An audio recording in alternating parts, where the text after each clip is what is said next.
अरे रोजच्या पेक्षा एवढा बेकार गारवा होता का नाही तुम्हाला सांगतो. असं वाटायला लागलं होतं आता गाडी चालवताना हाताची कुल्फी होती का काय, की हे जे तळ दिसायला लागले ते आपल्या गावाच्या माग आहे. त्यामुळे मला तर वाटायला लागले एवढा गारवा सुटलाय काय, की काल आपण भरपूर काम केलं होतं, फक्त लाईटी टाकायला ठेवले होते. त्यामुळे आज काय कामाचा आपल्याला एवढा लोड नाही. आता आणि डीप जंक्शन कसं पॅक करतं ते बघा तुम्ही.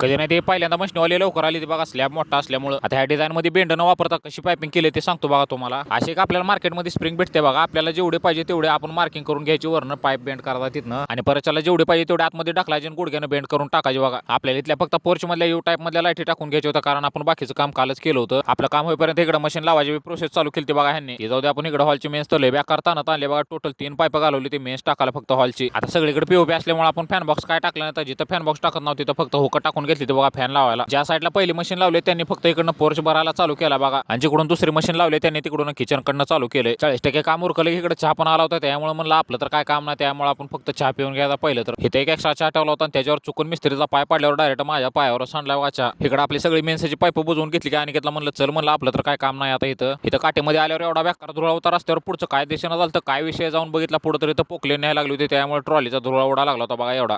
खत्म.